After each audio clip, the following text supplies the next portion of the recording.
Morning students, आज हमारा हिंदी का दूसरा लेक्चर है। तो आज हम हिंदी की एक कविता पढ़ेंगे, फूल और कांटे। इस कविता के लेखक हैं अयोध्या सिंह उपाध्याय हरिऔंध। हम अब पहले कविता पढ़ेंगे। है जन्म लेते जगह में एक ही पौधा उन्हें है पालता, रात में उन पर चमकता चांद भी एक ही सी चांदनी है डालता। मेह उन पर है बरसता एक सी उन पर हवाएं है बही, पर सदा ही यह दिखाता है हमें ढंग उनके एक से होते नहीं। छेद कर काटा किसी की उंगलियां, फाड़ देता है किसी का वरवसन। प्यार डूबी तितलियों के पर कतर, भोर का वेद देता शाम तन। फूल लेकर तितलियों को गोद में, भोर को अपना अनूठा रस पिला। निज सुंदर और निराले रंग से, है सदा देता कलीजी की खिला। है खटकता एक सबकी आँख में, दूसरा है सोहता सुर शीस पर।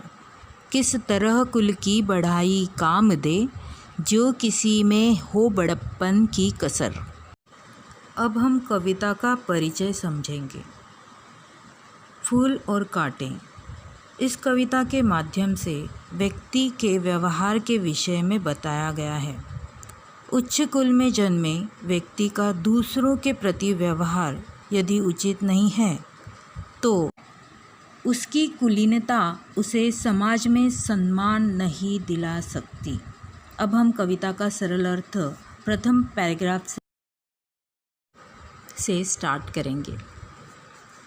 फूल और कांटे एक ही स्थान पर जन्म लेते हैं, एक ही पौधे पर वे दोनों पलते हैं। रात्रि के समय जब आकाश में चांद अपनी शीतल चांदनी फैलाता है, तब फूल और कांटे दोनों को समान रूप से वह चांद मिलती है। जब बादल पृथ्वी पर जल बरसाते हैं तो दोनों पर समान रूप से बरसाते हैं। जब प्यारी हवा बहती है तब भी दोनों के ऊपर समान रूप से बहती है, परंतु एक जैसी परिस्थितियों में पलकर भी फूल और कांटे का स्वभाव एक जैसा न होकर एकदम भिन्न होता है। अब हम तीसरा पैराग्राफ पढ़ेंगे और समझेंगे।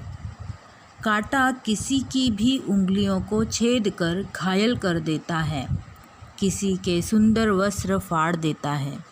जब फूलों पर आकर्षित होकर सुंदर तितलियां प्यार से फूलों के पास आती है तो कांटा उनके पंखों को काट देता है, भौरों के शरीर को छेद देता है। अब हम चौथे पैराग्राफ का अर्थ समझेंगे। दूसरी ओर फूल तितलियों को प्यार से अपनी गोद में जगह देता है, भौरों को अपना रस पिलाता है, अपनी मधुमाती सुगंध और रंगों की निराली छटा से सभी के मन को प्रसन्न कर देता है। अब हम पांचवा पैराग्राफ समझेंगे। अपने व्यवहार के कारण कांटा सबकी आँखों में खटकता है, जबकि फूलों को देवताओं के शीश पर चढ़ाया जाता है। यदि हमारे काम अच्छे न हो तो हमारा उच्च कुल में जन्म लेना हमारे किसी काम का नहीं आता।